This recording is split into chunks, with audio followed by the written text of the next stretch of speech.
If you've flown recently, you've probably seen the dreaded carry-on sizers sitting next to the boarding gate. And maybe you've watched a fellow traveler try to wedge their bag in, only to be told they need to check it and pay a fee. What's worse, sometimes the bag looks completely reasonable. Carry-on rules seem simple until they're not. Different airlines have different size limits, some change policies without warning, and others enforce rules only when it suits them.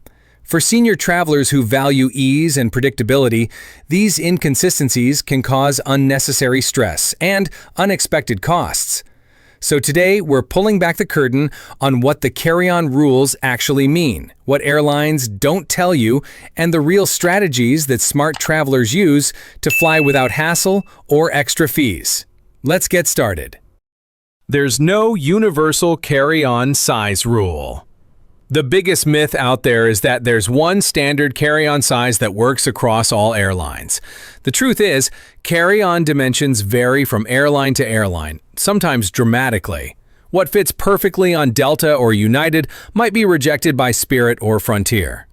Most major U.S. airlines allow a carry-on bag that's 22 inches high, 14 inches wide, and 9 inches deep. But others shrink those numbers down to 21 or even 20 inches in height. And those tiny variations make a big difference when you're standing at the gate and they ask you to test it in the sizer. Always check your specific airline's policy before packing. Don't trust general travel blogs or store labels that claim carry-on approved. Many bags advertised that way are still too big for budget airlines or international carriers. It's not just size, it's shape and rigidity that matter. Even if your carry-on is technically within the allowed dimensions, the structure of your bag can make or break your boarding experience. Hard-shell suitcases that don't compress, even by a single inch, are far more likely to be flagged if they don't slide into the sizer perfectly. On the other hand, soft-sided bags or duffels that can squish slightly may still pass, even if they're a bit over. Airlines often allow a bit of forgiveness when bags are flexible or can be nudged to fit, especially if they're not packed to the brim. So what works best? A lightweight, soft-sided roller bag or a compressible backpack tends to pass under the radar more often than bulky hard shells. And if your bag has outer pockets, be careful. Stuffing them full can push you over the limit, even if the main compartment is within bounds. Personal item rules are just as important and just as confusing. Most airlines allow one carry-on and one personal item, but what exactly counts as a personal item? According to most carriers, a personal item must fit under the seat in front of you. That means purses, small backpacks, briefcases, or laptop bags. But some people bring oversized totes, gym bags, or even mini suitcases and try to pass them off as personal items. And sometimes they get away with it. Others aren't so lucky. Gate agents are more likely to check or charge you if you clearly have two similar-sized bags, like a roller and a large duffel, especially on fuller flights. To avoid surprises, pick a personal item that's clearly smaller than your carry-on. Backpacks and crossbody bags are usually safe bets. The gate is where rules suddenly get enforced. Here's something no one tells you. Most airline staff don't care about your carry-on size until the gate. That's why you can walk through check-in and security without issue, only to be stopped right before boarding. Why? Because once you're at the gate, they can assess how full the flight is and how much overhead bin space remains. If it's tight, they'll start enforcing bag sizes much more strictly, sometimes to the letter. That's why travelers get frustrated. They used the same bag last week with no problem, but now they're being told it's too big. It's not about the bag, it's about the plane load. Pro tip: board early if you want to avoid problems. Late boarding groups are more likely to have their bags scrutinized or gate checked. Airlines profit from enforcing carry-on rules. Let's be honest, carry-on enforcement isn't just about space. It's also about revenue. Airlines make billions of dollars each year from baggage fees, and gate checking a carry-on can cost $35 to $60 or more. Budget carriers like Spirit, Frontier, and Allegiant have made this part of their business model. They advertise rock-bottom fares, but make up the difference with add-ons, including fees for both carry-ons and checked bags. That means the more bags they force you to check, the more money they make. That's also why they measure bags aggressively, and why some agents seem extra eager to test the size of your carry-on. Understanding this helps you make smarter choices and not take it personally when you're asked to pay. International flights have stricter standards. If you're flying internationally, especially on non-US airlines, be prepared for even tighter size and weight limits. Many European and Asian carriers not only limit the dimensions of carry-ons, but also impose strict weight limits, often as low as 7 kilograms or 15 pounds. Even if your bag fits, if it's too heavy, you may be forced to check it. And yes, they weigh them at the gate. To avoid issues, use a lightweight suitcase and pack only what you truly need in your carry-on. If you're carrying medication, electronics, or valuables, keep them in a small personal item that you can always bring on board. Overhead bins are first come, first served. Just because you brought a carry-on doesn't mean you'll find space for it. Overhead bin space is limited, and if you board later, especially in group 5 or higher, there's a good chance bins will already be full. When that happens, flight attendants may ask you to check your bag to your final destination. It might be free, but if your bag has fragile items, medications, or anything time-sensitive, that's not ideal. To guarantee space, check in online as early as possible, set a phone alarm for your boarding time, and try to be among the first in your group to board. Bag sizers are designed to be tighter than reality. You've probably seen someone struggling to fit a bag into the sizer, kneeling, twisting, pushing, and wondered why it's so difficult. Here's a little-known fact. The sizers are intentionally tight. In many cases, they're slightly smaller than the actual space in the overhead bin. Airlines use this as a filter. If your bag can slide into the sizer easily, they know it'll definitely fit in the bin. If it doesn't, they may still allow it on board, but only if space allows. That means you shouldn't panic if your bag doesn't fit perfectly into the sizer. Often, the actual plane has more flexibility. But it's still best not to push your luck. Backpack versus rolling bag. One actually works better. For many senior travelers, the choice between a backpack and a rolling carry-on can make a big difference in comfort and convenience.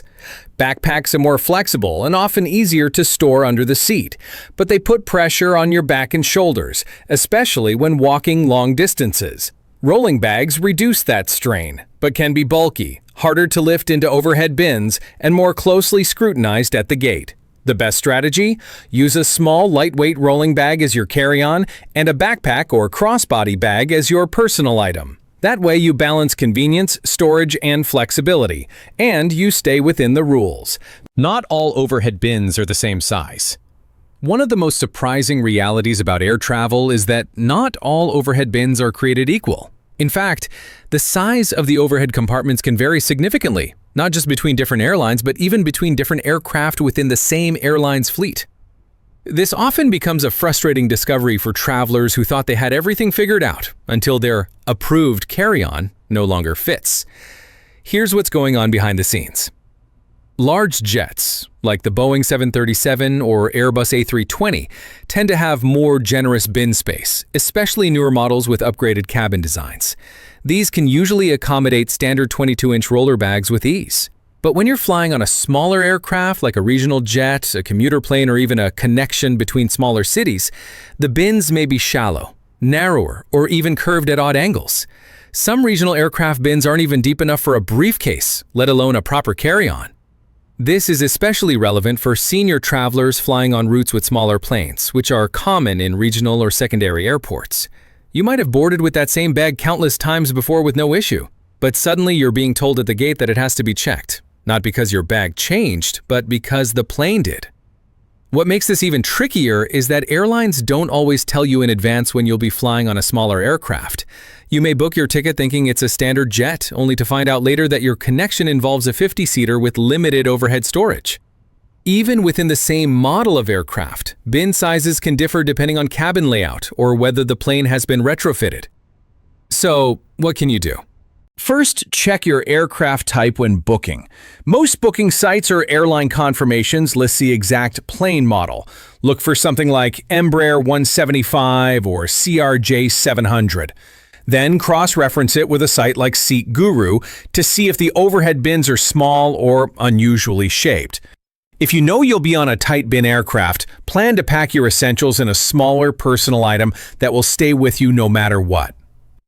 Second, keep medications, electronics, and important documents in a small bag that can fit under the seat. That way, if your main carry-on is gate-checked, you won't be separated from anything crucial. Gate checking usually means your bag will be placed under the plane and returned at baggage claim, not immediately after the flight like some people assume. Lastly, consider using a soft-sided underseat carry-on if you fly frequently on smaller planes. These are designed to fit just about anywhere, even on the most limited aircraft, and can save you a ton of stress when space is tight. The bottom line, never assume that carry-on size means the same thing on every plane. Overhead bins are not standardized and airlines won't always warn you when space is limited. But with a little preparation and the right bag, you can stay one step ahead and travel with confidence, no matter the size of the aircraft. Airline staff have discretion, so be kind. This might be one of the most powerful travel truths that rarely gets mentioned. Airline employees, gate agents, flight attendants, and check-in staff have a great deal of discretion when it comes to enforcing rules. That includes carry-on size limits, overweight bag fees, early boarding, seat changes, and more. While airlines publish official policies, what happens at the airport often comes down to individual judgment calls. A gate agent might wave your slightly oversized carry-on through without a second glance, or they might ask you to test it in the dreaded sizer. They can allow you to bring both a carry-on and a bulky personal item on board, or insist that one gets gate-checked. It all depends on the agent's approach, the mood at the gate, the time crunch, and even how full the flight is. Here's the key. How you treat airline staff often influences how flexible they're willing to be with you. Senior travelers especially can benefit from a warm, polite, and appreciative tone. Starting your interaction with a smile, a friendly "good morning," or a simple "would you mind helping me with something?" can go a long way. These professionals deal with hundreds of stressed and often irritable passengers every day. When someone speaks calmly and kindly, it stands out and can completely change the dynamic. Let's say you're flying with a carry-on that might be just slightly above the size limit. If you approach the gate agent and say, "I know this bag might be a little tight, but I've flown with it several times before. If space is limited, I'm happy to check it if needed." You're giving them options and showing respect. 9 times out of 10, they'll appreciate your courtesy and do what they can to accommodate you. The same goes for flight attendants. If you're struggling to find bin space or need help lifting your bag, asking politely makes a big difference. Don't demand or act entitled, especially when things are chaotic. A gentle tone and some patience will often result in better service and greater understanding. In fact, many flight attendants and gate agents will tell you that they're much more likely to bend the rules or go the extra mile for a passenger who's respectful than one who's demanding. They might move you to a better seat, help you avoid a fee, or discreetly offer assistance with baggage if they sense you're overwhelmed or traveling alone. Also, remember that airline staff don't always enjoy enforcing the rules, but they're required to. If you're told your bag must be checked or that your seat can't be changed, it's not a personal attack. Remaining calm and gracious even when things don't go your way ensures that, at the very least, you're treated with dignity and empathy. And sometimes, kindness has surprising rewards. You might get a free upgrade, a complimentary drink, or a little extra patience during boarding, all because you chose to speak to someone like a fellow human being rather than a roadblock. So if there's one rule that's never printed on your boarding pass but always applies, it's this: be kind. It costs nothing, but often buys you comfort, support, and even a smoother journey through an otherwise stressful system. Carry-on-only travel can save you hours. Many travelers are now choosing to skip checked bags altogether and fly carry-on only, even for long trips. Why? It saves time at check-in, avoids long waits at baggage claim, and eliminates the risk of lost luggage. For seniors who want to reduce physical strain and minimize delays, this is a smart option, but it requires careful packing. Stick to versatile clothing, use packing cubes, and wear your bulkiest items on the plane. Carry-on-only travel isn't just efficient, it's freeing. You move faster, worry less, and always have your belongings close. Invest in a bag that's built for airlines' toughest rules. If you fly more than once a year, it's worth investing in a carry-on bag that's built to meet the strictest size standards, especially those of budget airlines. Look for bags specifically designed for underseat or international carry-on use. These tend to be slightly smaller, but fit on every airline, even the pickiest ones. And with smarter designs, you still get surprising capacity and organization. You'll save money in the long run by avoiding fees, and you'll travel with peace of mind, knowing your bag will always be accepted. When in doubt, ask ahead of time. If you're unsure about your bag size or what's allowed, call the airline before your flight. It's better to ask and be prepared than face a surprise fee or check-in delay. Airline representatives can give you exact dimensions, help you understand weight limits, and even note your concern on your reservation. That way, if there's a question at the gate, you have a record. Planning ahead isn't just a courtesy, it's a strategy. And for senior travelers, it can make your journey smoother, simpler, and much more enjoyable. So there you have it, the truth about carry-on rules and what actually works. It's not just about size, it's about knowing the system, staying flexible, and being prepared. When you pack smart, travel light, and plan ahead, you can avoid surprise fees, reduce stress, and fly with confidence. Which carry-on tricks have worked for you? Have you ever run into a bag rule you didn't expect? Share your story in the comments. You never know who you might help. And don't forget to subscribe. We share senior-focused travel tips every week to help you fly smarter, pack better, and enjoy every trip.